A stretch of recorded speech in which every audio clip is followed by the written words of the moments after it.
Okay, so let's talk about low S's because there's some of you here as well. You tend to be the more flexible, potentially physically restless style person. You like a lot more physical movement. Sometimes you may struggle with sitting still. Anyone that knows Sherry knows that this is another one of those places where she and I are pretty much opposite. So I like my still, calm desk. Anytime you're probably on a conference call or talking to Sherry, she's on her treadmill desk.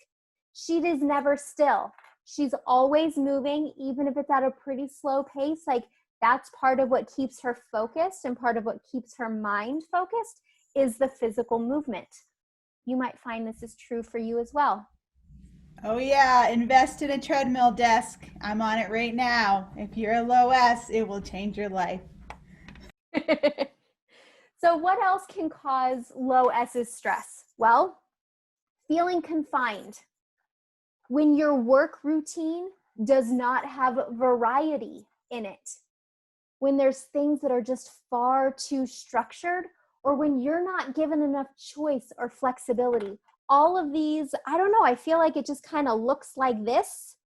If you can see me making these sort of internal motions, I don't know.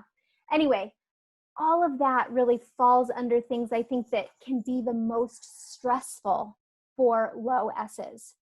So how do they behave? How do we know if they're under stress? Well, they can become even more impulsive. The emotions that they're showing are not only even more overboard, but sometimes also even more to the extreme. If you're having a conversation and all of a sudden like extreme emotion is coming out of a low S, part of that is potentially just their stress coming out.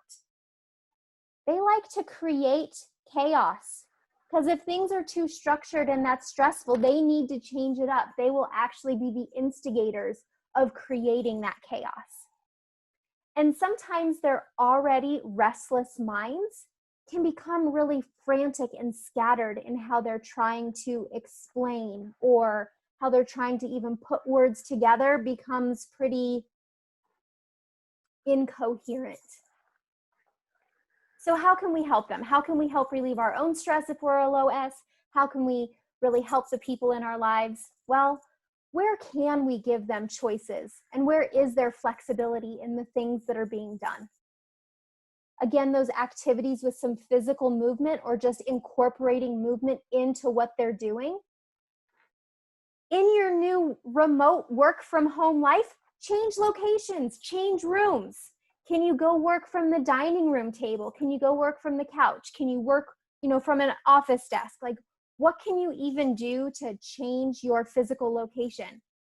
I would also say, somebody on our last call on Tuesday said, what if you change up your clothes, right? Like wearing something that you wouldn't imagine wearing around the house, because it just feels like something new and it changes your own personal persona.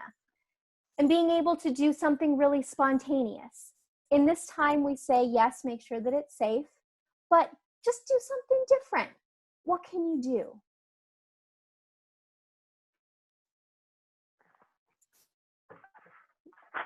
Any other ideas around either what causes stress or how you can relieve stress for the low S?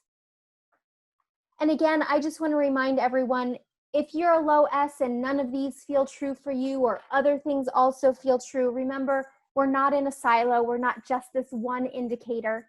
And you can be more than these words that we're using right now. This can just really help us to understand maybe why we're feeling certain things, or why people around us are, and how we can really be supportive of ourselves, of those that are around us,